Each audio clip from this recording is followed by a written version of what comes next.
Welcome back. Chapter 1, Part 2. I just couldn't help myself. There's too many stories of me as a kid. You got to understand.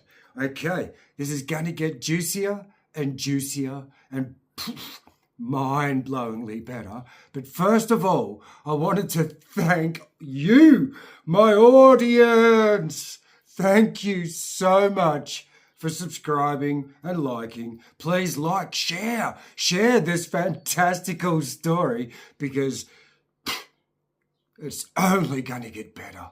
Only going to get better. Today we start with a juicy little one. A juicy little one. Okay? When I was a little bear and I was in the garage and I used to love playing in the dirt, eating dirt, sucking my thumb with dirt on it. And, time goes by and suddenly I get this little crust that's growing around my waist. And my mum looks at it one day and goes, "Come here, Derek, what's that wee crust around your waist?" God, lo and behold, it was terrible Terence, the tapeworm. Tapeworm! Horrible little fucking things. This thing grew so big inside of me to Terence, the terrible. He grew and he grew and he wrapped himself around my little body. And one day my mum says, "Right, we're going to Glasgow to see Nan and we're taking you to the hospital." And I'm like, "Oh, Jesus, what's going on, Mum?" "Oh, you've got a nasty wee Terence in you." "Terence?" "Aye, Terence the Terrible."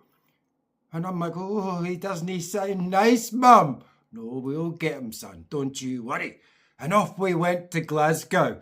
Oh, I'll never forget this moment. We went down into the bowels of Glasgow Hospital, right? And it was a black and white checkered room, wall-to-wall tiles. It looked like an insane asylum. And in the corner was the biggest woman man. It's the best thing I can explain it. It was a woman, but it looked like a really ugly man, right? And she came over and she went, "Yeah, come here, wee man." "Aye, okay." She went, "Right, lean over this wee bench and pull your pants down." I'm like, "Oh, Jesus, what's going on? I don't want to do that." "You better pull your pants down, spread those bum cheeks, and lay across the table." So I did. I laid down, I spread my wee bum cheeks. And she got a piece of meat, right? And she put that piece of meat right next to my little bum hole. "Here, Terence. Here, Terence. Come and get it." And would you fucking believe it? This wee worm poked his head out my bum and she grabbed his fucking head and she pulled and she pulled and she pulled and she fucking pulled and pulled and pulled and "Jesus Christ," she said. And she pulled and it came out. It was about 2 meters long. It nearly ate me. No wonder I don't like eating food after having fucking Terence the Terrible inside of me. But whoa, sorry about that for the start of today's chapter. I just thought I'd get that one off my chest because he come out my bum. Remember, kids, don't suck your thumb if it's got dirt on it because you might end up with a Terence the Terrible tapeworm. But let's move on. Mate, me and my cousin Robert, he was a little black-haired fellow. His dad was in prison. He was a troubled kid, but so was I. I think that's why we got on so famously and hung out together. But we used to go catch rabbits, right, with Jack Russells and ferrets and polecats, right? I had this white ferret that was a nasty little bastard, right? So we had to put a lead on him, a big long leather lead. And we'd go up to this rabbit warren and we'd put our nets around the back of it and our little Russes would sit there just waiting. And then we'd send our ferrets in. And the ferrets are supposed to go in, grab a rabbit and bring it back out alive, right? But us stupid little hungry bastards used to go in there, grab them, eat, and then we'd have to pull them out or dig them out, but we always got our rabbits, you know. And one day, me and my cousin were walking up through the fields, and there's a big pile of lettuce and carrots. And I said to my cousin, "Hey, Robert, isn't that nice of the farmer to feed all the rabbits and stuff?" "Oh, aye, that's awfully generous of him." "Aye, oh, that's nice, eh?" And off we went, we're heading towards this forest, up on this hill, big stone dyke, the gamekeeper's house. Oh, have I got a story about that gamekeeper, mate. He was a nasty piece of shit. But back to the rabbits. We're walking up to this stone wall, and I see this little rabbit picture here. And he's got lumps all over his head, and he looks like he's half asleep.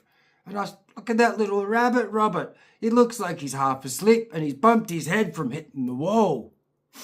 That's what we thought. So I pick up this wee rabbit, and off we go home. And we get home, and I say to my dad, Dad, I found this stupid wee rabbit that was running into the wall. And I showed him, and he just went, "Puh!" Killed it straight away. And I was in shock. I said, What's going on? He goes, "That's myxomatosis." I said, "What? What's myxomatosis?" "Aye." "What's that, Dad?" "It's poison, son. We can't eat the rabbits anymore." What do you mean, Dad? We've been eating rabbits all our lives." "Well, we can't eat them anymore." "Why not?" "I just told you, you stupid wee bastard. They've poisoned them with rabbits, with myxomatosis." And I didn't understand. And I asked my mum, I said, Mum, what's this myxomatosis?" She's like, "Oh, son, do you want to go to the movies tonight?" "Aye, I'd love to go to the movies, Mum. Can I have ice cream and stuff?" Aye, of course you can. And we went and seen this movie. It was a horror movie. It was about the rabbits with myxomatosis killing the other wee rabbits. It was fucking terrifying. It scared me. But I understood now. I was like, "Oh, Jesus, Mum, that was a pretty hard movie. I'm more scared of rabbits now." And we couldn't eat rabbits anymore. Like crazy stuff.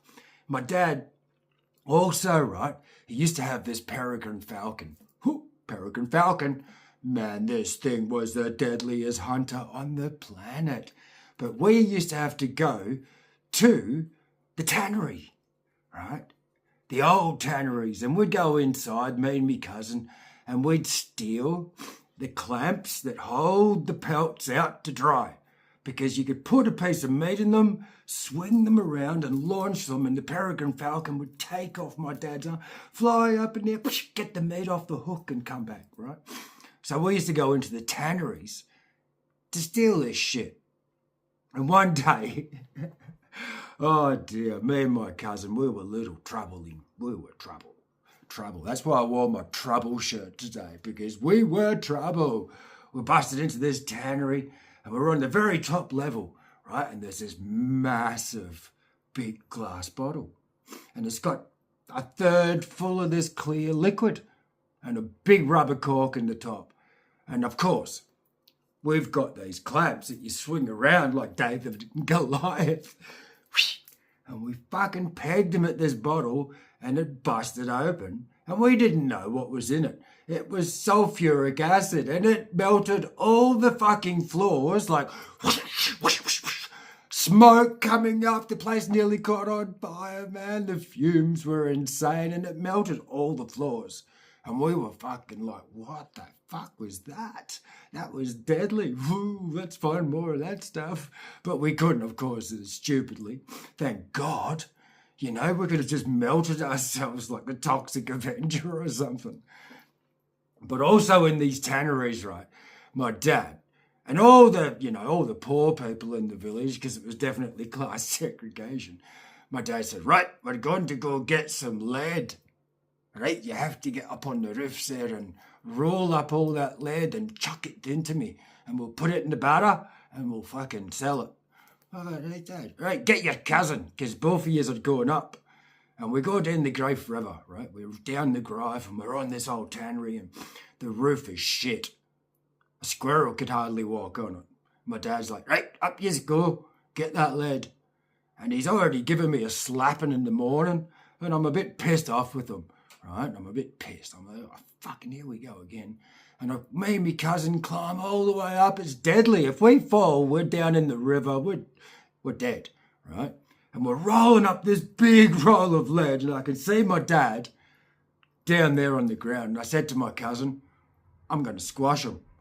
And he goes, no, you can't do that. I said, I can't. He's a fucking bastard. I'm going to squash him. It'd be an accident. He goes, no, you can't. I said, I'm going to. Give me that lead. And there's a big roll of lead. And I just go, fuck it. Look out, Dad. Oh, I just fucking missed him. And he looked up at me and I said, oh, sorry, Dad. Oh, lucky you're called out. Oh, young boys, sometimes your dad's just your worst enemy. I nearly got him, though. But, the tanneries, man, what an amazing place to grow up as a child. The fun that we could have. There was one on the bridge, right? Oh, there's two stories about this bridge. One is super, super sad. And I'll get to that next. But this one was the one that when you're a little boy, this is the most exciting thing you could ever find in your entire life. Right? We're down by the river, and the river had flooded and it had washed away a little part of this wall at the very base of this really old tannery. And we climbed in through the wall. And lo and behold, the whole fucking basement was full of World War II unarmed bombs, grenades, claymores, all sorts of shit. But it couldn't work, but we didn't know that. So we grabbed a couple of these grenades and we're down by the river and we're chucking them at each other. And someone on the bridge seen us and called the local fucking police. And the filth rocked up. And they're like, oh my God, have we gotten this shit? But the army had to come and take all this shit out the bottom of the tannery. World War II, stupid bastards. We used to have to poach in this river as well, the Grafe River. But this bridge, it has one really super sad memory for me. Well, it's not really a memory. I don't even know how I come up with this. But, I think I had a big brother, right? And his name was Andrew, and he was probably 4 years old. And my sister was, I don't know how old she was, but she's in the pram. I'm inside my mum's belly, right? And I don't know, but maybe this is when he died. He held up his teddy bear and they're on the bridge in the Grafe River, and somehow, I don't know whether he jumped or whether he fell, but my mum was talking to someone and she turned around and he was virtually gone off the bridge. And his body was never recovered. There was a little man in Bridge of Weir that used to kind of find all the people's dead bodies in the river. But my little brother, or my big brother, I should say, he's never been found. So his little skeleton's somewhere still there in the Grafe. But that's, it's a funny thing that that's another jigsaw piece if you're smart about this, because in future stories, he makes an appearance. Oh, a cameo. He does. He pops in for a minute. You wouldn't believe it. Oh, the stories from here on in just get really intense and quite interesting. So please share these videos because this is the most fantastical story ever told. It's like... Because of that Terence, the terrible tapeworm, I didn't like eating anyway, I just found this energy that if I was free, I had all the energy in the world. As soon as I started to get controlled, I kind of... And one day my mum's like cooking me dinner, right? And I've got my little duffel coat on. Oh, it's hanging over the back of the chair, that's right. And she's cooked me mince with heaps I hate onion. And there's onion and all sorts of shit. And she's getting a bit distracted. So I start shoveling my dinner into my duffel coat pocket, right? Sneaky. She's got no idea. I've nearly finished my dinner, Mum. Oh, wee man, you're eating well tonight. Aye, Mum, I was hungry. In the pocket. Finished, Mum. Put some tissue on top so that She wouldn't say it. Well, I think I'm about 7. And I go, well, can I go out and play now, Mum? Yep, you finished your dinner, put your duffel coat on, and off you go. Outside, it's like -15, right? And I've got no idea about convection. None. I just think I'm the smartest little kid. I've just stooged my mum, didn't have to eat my dinner. Now I can tip the shit out and go play. And I get outside, walking down the driveway, and I hear, Derek, your pocket's on fire. And I stopped, looked, and all the steam is coming out of my pocket, right? And I go, oh, what's that? Steam. Get in here, your pocket's on fire. And I turn around, go back inside, and my mum goes, you are bloody stupid. I gave you your dinner on a perfectly good fucking plate. And now you're going to have to eat it out of your duffel coat pocket. And I was like, what, Mum? She goes, well, why did you put your dinner in your pocket? I didn't. Well, why is it in your pocket? I thought, no, Mum. Well, here's a fork. Put your jacket over the back of the chair, sit down, open the pocket, and finish your dinner. And I'm like, no. In that pocket, there was bits of Action Man. There was a couple of plastic soldiers. There was all sorts of shit, including my dinner. And I sat and cried for about an hour as she made me eat my whole dinner out of my duffel coat pocket. Ba-bam! Lesson learnt there, Mum. Same as I learnt not to swear, you know, because one day I was in the park, right, and I'm playing on the monkey frame, and I think I'm just cool as doo-doo-doo, and these big boys come over, and I'm yelling at them, go away, you fucking bastards, I'll bash. And they just went, oh, you think you're tough, wee man? I'm like, I am at the top of the monkey bars. And they started to shake the monkey bars so fucking hard, I fell right through the middle and went, and bit my tongue clean in half down the middle like a big old snake. And it swelled straight up. The kids ran, and I got blood coming out of my mouth, and I can't open my mouth because my tongue's so big. And I walk home down the alleyway of freedom. Turn left, across, down the street. Get home, my mum's looking at me, and she goes, what have you done? And I can't tell her because my tongue's split in half. And I can try to show her, and she goes, oh, Jesus, and panicked, right? But class segregation here again. She rings the doctor. He says, come up to Snob Hill. Well, he didn't say that, but come up. My butler will come and get you. And she goes up there, and we get to the gates, and there's a little gatekeeper, and he rings through, and you know those old Bentleys, the driver sits at the front, there's a little bit at the back, it's mega old. Comes down the hill, me and my mum get in it, we go up to the doctor's house, his big mansion.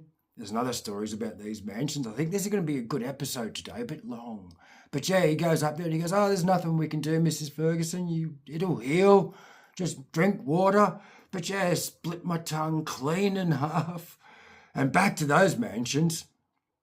In summer, my mum would say to me, go up the hill there, son, with your cousin and spoolie and go and get me some gooseberries, strawberry, anything you can get. And me and my cousin would go, hey, get a couple of bags. And we'd climb the bottom wall and we'd hit every mansion on Snob Hill's greenhouses and little gardens, and we'd like spoolie everything. But they had dogs, red setters, Labradors, German shepherds, and they would attack us, mate, and chase us, and we'd get as much fresh fruit and veg as we could. And then ka-choom, home. And that's how we made our mums proud, because we could steal the fruit and veg. And we made our dads proud by catching rabbits and trying, not much, but you know. Oh dear. Same as there was a boys' home in Bridge of Weir at Grove Castle.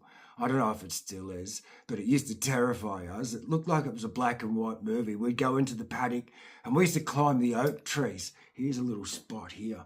Right? We used to climb the oak trees. The top swish is the oak trees. The castle is the other swish. And then we used to ride cows in the paddock in between. And we could start on the first oak tree and climb all the way like Robin Hood, all the way through the branches, all the way up to the top. And then they'd get little calves that would eat the lower branches. So we'd get a bit of baling twine and a slip knot and put it on her ankle, hang off the tree, drop onto the little cow's back, slip her ankle through the other loop, tighten it so we were like on a tied to the cow. Oh, mate, once I was tired and I fell off and I was underneath it and I reckon it kicked me 100 times before I could get the baling twine off my ankle. Oh, I got my head kicked in by a potty calf. It was pretty painful. Oh, dear. Well, you know something, people? This is just the start. I guarantee we'll start chapter 2 very soon. The next episode will be chapter 2. You know, I only spent 1 year in high school in Scotland, in Houston. And I remember this school. I thought, wow, this is insane. And then my mum and dad just said to me one day, we're going to move to Australia. The Masonic Lodge has sponsored us. Because my dad was a lodgy and my mum was one of these toast mistresses, you know, female lodge member. So before I knew it, 13 years old, and my mum's telling us we're going to move to another country. I'm like, what? I've just started the best school ever. I've got all my friends. No, bad luck. We're going to Australia. We're going to Australia. We're going to Australia. Man, best move ever, Mum and Dad. Stay tuned. Chapter 2 will be coming very soon. And thank you so much for subscribing. Thank you so much for listening to the most fantastical story yet to be told. It only gets better from here. Oh my God, I'm one tapped little teenager. Stay tuned. See you soon. And just remember, stay positive. Be kind. Hey, love yourself, man. You're the best. Peace. See you next time.